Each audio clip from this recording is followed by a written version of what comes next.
Hey everybody, we're the DuCross Brothers. I'm Tristan DuCross. On my side is always my brother Sean DuCross. We are here with Josh Thomson. Tonight your boy Tyson Griffin was in a fight. He looked like, he's had a long layoff, and he just didn't look like he was in the Tyson Griffin shape that he used to be. Now, coming into camp, he's with the new camp. What can we expect from Tyson Griffin going forward after this hard-fought loss? Right now we're just going to get him back in the gym training and just kind of go from there. Just get him built back up to where he wants to be. He knows tonight wasn't his best performance, but we got the judges' scorecards. He was 1-1 on one judges. He was down 2 on one judge. He was ahead 2 on one judge.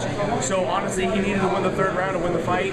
He was in a bad position, and I think everyone saw it. The ref stopped it way too early. The ref gave me some excuse saying that, oh yeah, he was gurgling, and I said, well, that's never an excuse to stop a fight. If you're gurgling, he wasn't getting choked anyways, which makes me think that the ref was lying. But even if he was gurgling, you never stop a fight though, even if someone's getting choked. So it really does make a difference. There really was no damage being done. It was a bad situation, and that's what happens. This is sport, man. What are you gonna do? There's nothing you can do about it. All Tyson can do now is just go back to the gym, keep working, keep getting better, and get himself back into being Tyson. Sean here. Do you think this was a right opponent for Tyson going in? It was a perfect opponent. If you think about it, it was a perfect matchup for the sport. It was a great fight. He was tied 1-1. He was down by 2 and ahead by 2. You couldn't ask for a closer fight. Just in the third round, he put himself in a bad situation when he got taken down, and he didn't scramble back up to his feet. My honest opinion is it was a close fight. It was a great fight for the fans to watch. They had some good exchanges, and this is what it makes MMA. The rest shouldn't make MMA. This is what makes MMA. And so, unfortunately, what happened, and maybe we just got to move on from there. That's it. Absolutely. And what can we expect now going forward now in the future for you yourself, Josh? You know what? We're just taking one fight at a time right now, and I'm trying to get healed up from a knee and elbow surgery. I'm just back to full-time training now for the last probably 2 weeks. I got my own gym opening right now, a DuCross base camp, just a fitness studio, and we got another one opening in Vegas, and I have another one in Burlingame. So we're really just promoting that right now, and I'm just looking forward to seeing who the UFC throws me as far as the next opponent. So when your camp officially starts in your new gym, where are your home base going to be at? Oh, it's always at AK. Okay. Yeah, my home camp will be at AK where all the guys are at, where I train at.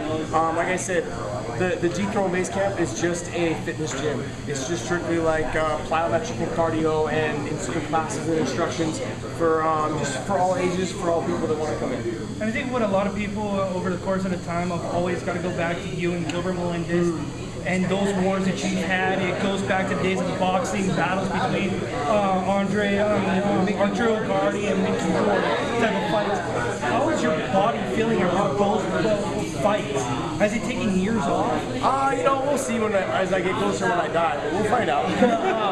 Otherwise, honestly, the first fight was kind of a rout, like I routed him, and the second fight I felt like he routed me, and the third fight was a back and forth. If anything, for me, the second fight was probably the worst. I couldn't even sleep that night because I had to get really drunk just to go to bed so I could lay my head down on the pillow. I had all the bumps and everything everywhere. So it was just one of those, it was a rough fight, the second fight for me. Third fight, I felt good. I felt like I could have won another 5 rounds after that fight. And it just didn't go my way. And I felt like it should have been me fighting Benson for the title. And I'd be sitting right now with the title around my waist, to be honest, the UFC title. And we've seen a lot of Strikeforce fighters going over the UFC, and we've actually seen the Strikeforce fighters surprisingly well, I guess you can kind of say, compared to the Pride fighters that have come over to the UFC. What's the biggest difference? Did they underestimate you guys? No, I don't think they underestimated us. I just don't think they ever watched any of the Strikeforce fights. And so when they don't watch guys that potentially may be coming over or one day fighting, they may be fighting, then they have no idea who they are. And so, like for me, I'm a fan of the sport. And if you want to be, I think, a top guy, you need to stay a fan of the sport. And, I watched all the UFCs, I watched all the Strikeforces, I watched all the other shows that are out there that has potential guys that I may end up fighting one day. You never know when those guys, I'm a big fan of Eddie Alvarez, so I'm hoping that he gets signed by the UFC.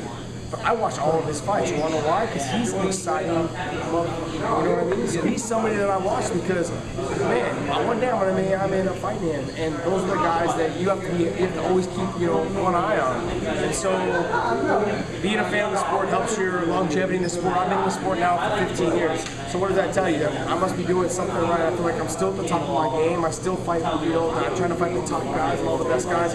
I mean, you could logically say I'm the #1 contender or #2 whatever guy, and so I'm trying to fight that #1 guy, whoever they think he is, so sign me up. So going out here, you talk about Eddie Alvarez being in a potentially dream fight. Is that your true dream fight that you would like to have one in the UFC? No, right now, the only person I have that I'm focused on is Benson. And I'm hoping that I get the call to fight him. That's the biggest thing. So whoever they decide they want me to fight to get that #1 contender spot, or even just a title shot, that's who I'm looking to fight. You want that title, don't you? Yeah, when you're, I feel like I'm at the peak of my game. I feel like I beat the guy that just fought for the title. I beat him impressively. I did something that the champion can do. Put me there, I mean, nobody's finished him, except for me. So you look at a Diaz brother, and no one's finished him except for me. So what does that tell you? It tells you logically I should be probably next. But if you versus Diaz, do we get the epic trash talking battle that Diaz brothers are known? Are you jumping in on that? Nah, realistically, I see him around all the time of the day, and like I've said this before, I'm a big fan of theirs. I'm a fan of the Diaz brothers. I love watching them fight. I think they're good for the sport, and I'm a fan. That's the biggest thing. All right, going out here, boss. Is there anything you want to say? Nah, man. Thanks for everything, and follow me on Twitter @TheRealPunk. Follow my Instagram as well. All right, thank you very much. With Josh Thomson right here signing off. We're the DuCross Brothers. Hit up www.thehotspotshow.com. Thanks, guys.